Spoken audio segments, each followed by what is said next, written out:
Louis-Antoine Alleron, bonjour, merci. On se retrouve ici, bon, on va parler de Errance bretonne, votre livre. Quoi de mieux que d'être effectivement au siège des plus belles baies du monde. Exactement. Au moins, ça évoque déjà le paysage et les éventuelles découvertes. Tout à fait. Alors dites-nous tout, pourquoi ce livre?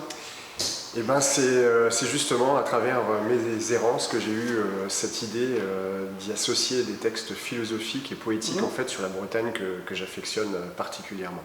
C'est une région qui me tient beaucoup à cœur et il y a des paysages incroyables et voilà, c'était un sentiment... Mais vous n'êtes pas breton? Non, je ne suis pas breton, non, mais en revanche, mon envie d'y vivre depuis l'enfance fait que, voilà... Ah oui, c'était vraiment une pulsion, limite. Oui, tout à fait, c'était un appel. Du coup, oui, une découverte. Non, il faut quand même reconnaître qu'il y a des paysages... c'est très concentré avec plein de paysages différents. Tout à fait, en fait on a un dépaysement, une sensation de bout du monde permanent. Tous les 5-6 km, on est tout à fait dans un autre monde. Exactement. En plus, si c'est marée haute, si c'est marée basse, on se retrouve dans un paysage lunaire ou l'océan au pied, quoi. Les paysages sont tellement changeants et voilà, ça m'a attiré depuis longtemps et j'avais très envie justement de me l'approprier. Et puis c'est pour ça que j'ai fondé ma société. Oui. C'était un choix déjà C'était un choix de vie, ouais. Je voulais que mon enfant grandisse en Bretagne. Et justement pour son cadre de vie, pour sa culture, pour ses paysages. Et justement, ça m'a donné l'occasion de pouvoir associer mon entreprise avec ma passion qui est la nature. C'est super finalement quand on arrive à faire ça. C'est une chance. Oui. C'est une véritable chance. Parce que parfois, c'est un peu plus difficile, quoi. Tout à fait. Vous étiez venu en vacances enfant, en Bretagne? Oui, beaucoup de fois. C'est peut-être de là que vient cette découverte aussi? L'enfance a été une chose très importante pour moi et ça m'a permis au fil de mes voyages, alors c'était la Méditerranée, c'était la Bretagne, et il s'est passé une chose dans ma vie auquel je ne m'attendais pas. On a eu la perte d'un enfant avec ma femme. Jamais une chose facile. Et la seule chose qui me réconfortait, c'était l'idée d'aller justement faire mon deuil en Bretagne. Et donc on a été sur la presqu'île du Crozon. Site remarquable quand même. Site remarquable. Et cet amour a commencé aussi à grandir et à me dire que si j'ai la chance d'avoir un enfant, de le faire grandir en Bretagne, c'est quelque chose d'important pour moi. Peut-être l'ambiance a aidé à une certaine résilience. Tout à fait. Parce que et à se projeter un peu plus vers l'avenir, après quand même un drame. Exactement. C'est jamais facile d'en parler. Il faut le gérer quand même, oui. Il faut le gérer, je veux dire. Il faut le gérer, mais après, ma femme est d'origine normande, moi j'ai des origines galloises, et donc ce mélange un peu explosif fait qu'on a du tempérament, et que la Bretagne, avec son caractère, avec sa force, et avec cette nature, il faut dire, qui est exceptionnelle, voilà, moi je suis tombé amoureux de cette nature bretonne, et c'est pourquoi ce livre. Pourquoi ce livre, voilà. Alors dites-nous quand même, vous parlez de textes philosophiques, dites-nous un petit peu le montage du livre, ce qu'on y trouve dedans, sans trop dévoiler de choses, mais je veux dire, attirer un peu l'appétit, quoi. On est dans un monde qui est perpétuellement changeant et je trouve qu'il manque d'ondes positives. Et ce livre, j'espère, pour le lecteur, va lui amener un second souffle, une vision un peu philosophique, poétique des choses, et non quelque chose à ramener toujours à la réalité qui est très dure en ce moment. Et donc j'ai envie justement à travers ce livre un peu d'évasion, un peu de rêverie et un peu de choses positives. Voilà. De choses positives. Après c'est une question de personne, mais enfin bon, là on va pas se lancer dans ce genre de débat. La Bretagne, ses paysages, ok, mais qu'est-ce qu'on ressent? Un émerveillement perpétuel, c'est-à-dire qu'il faut savoir que je suis chef d'une entreprise donc à Vannes, mais mes temps libres ne se passent pas à la maison ni forcément en entreprise, je vais dans la nature et systématiquement Je suis émerveillé, chant d'oiseaux, marée basse, marée haute, temps changeant. C'est d'une poésie, Alors, sac à dos, on prend sac à dos, tout ce qu'il faut. Le pique-nique, voilà. Bébé, je ne sais pas s'il est encore enfant. Il a beaucoup arpenté avec moi. Voilà, et depuis puis partir à l'aventure. Exactement. Mais le choix du départ, à chaque fois, parce que c'est à chaque fois des lieux différents. C'est des lieux différents, mais en revanche... Ou c'est une suite. Enfin, je veux dire, est-ce que finalement c'est plus... Tiens, je pars de là et puis j'avance jusqu'à ce que j'ai tout découvert sur cette bande. Oui, non, mais enfin, en gros, hein, je grossis le trait. Ou est-ce que c'est, tiens, aujourd'hui je vais là, demain je vais aller voir ça?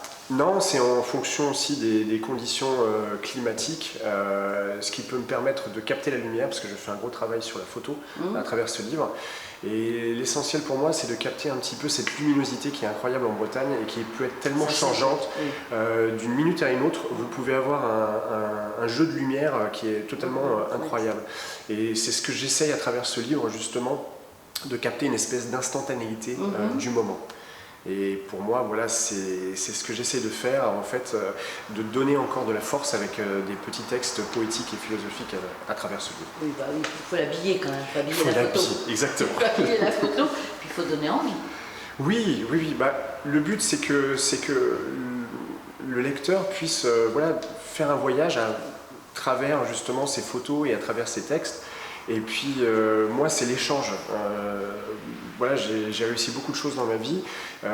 C'est pas une lubie, c'est une passion. Et cette passion, j'essaye de la partager avec les gens qui me rencontrent. C'est indispensable dans le monde actuel d'essayer de partager une passion parce que, enfin, c'est peut-être mon point de vue, il est beaucoup trop dépassionné.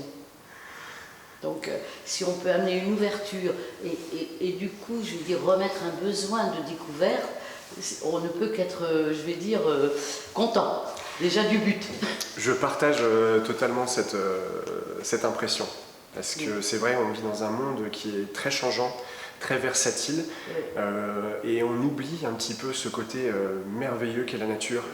Elle est gratuite, elle est offerte. D'aller s'asseoir et d'écouter simplement le vent, rêver.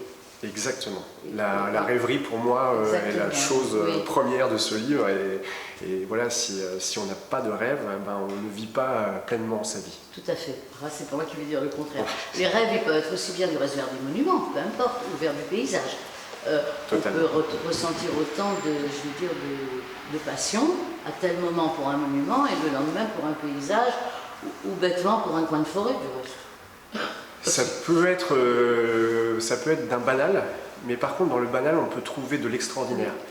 Et les gens ont oublié un petit peu cet aspect-là. On est conditionné à être tout le temps sur nos téléphones et à ne plus lever la tête, à saluer des gens, à parler avec des anciens sur un banc, à s'émerveiller d'un oiseau sur une branche. Alors j'extrapole, mais ce que je veux dire par là, c'est que pour moi l'important c'est de pouvoir toucher les gens et de leur apporter un message positif à travers le rêve. Le rêve, on peut le vivre en marchant une heure dans la forêt. Laisser aller un petit peu son imagination. On peut découvrir plein de choses en étant tout bêtement dans un petit coin. Je veux dire, moi, il m'arrive de trouver que les arbres ressemblent à des hommes parfois. Bon, je suis un peu passionnée par les arbres aussi, je veux dire. Je vous rejoins dans cette passion-là. Quand on voit certaines écorces, on dit c'est pas possible, c'est un visage, quoi. Et pourtant, on est à 500 mètres de la ville et tout bêtement dans un coin de forêt. Il y a un certain anthropomorphisme des arbres. On peut y voir justement des visages, ou un arbre complètement tordu, on voit qu'il a souffert. Bon, de toute manière, on peut laisser. On a la même chose du reste avec tout, en réalité.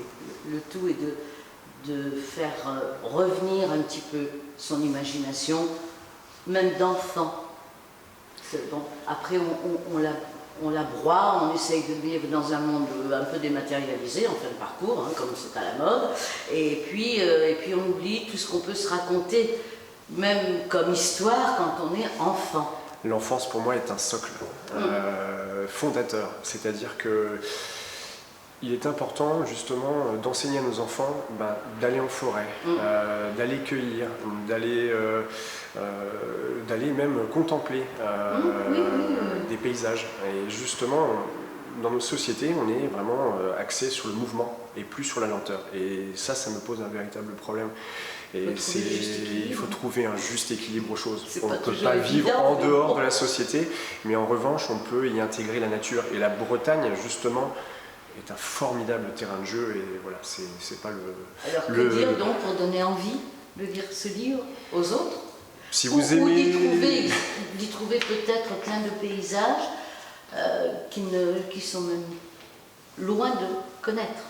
Oui, alors, pour moi la Bretagne, vous faites 10 km, vous pouvez avoir le dépaysement souhaité. Et puis prenez le temps. C'est surtout prendre le temps, ne pas accélérer le mouvement, avoir le pas lent, regarder ce qui se passe autour de vous et vous émerveiller parce que voilà, cette nature-là, elle est profitable pour vous, elle vous fait grandir et justement avec cette motivation-là et cette poésie-là, vous pouvez justement vous émerveiller, rentrer chez vous et être heureux. Et c'est un peu le but. C'est là-dessus qu'on va conclure. On rappelle simplement qu'il est en vente, on va dire comme d'habitude, dans toutes les bonnes librairies, sur la FNAC et tout ça. Ça c'est Et chez Étienne, au café Étienne, dont vous êtes le propriétaire.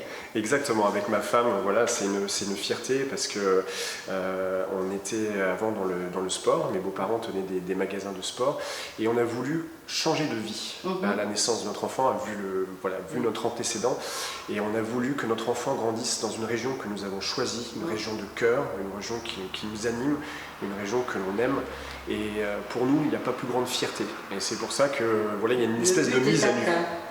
On espère, on espère. Mais en tout cas, voilà, les gens sont formidables. On a une espèce de gentillesse que l'on retrouve loin des grandes cités où on ne se prend plus le temps de se dire bonjour, tout simplement, un sourire, à échanger. Et pour moi, voilà, c'est le seul but, c'est d'atteindre ça. Un beau but. Merci en tout cas.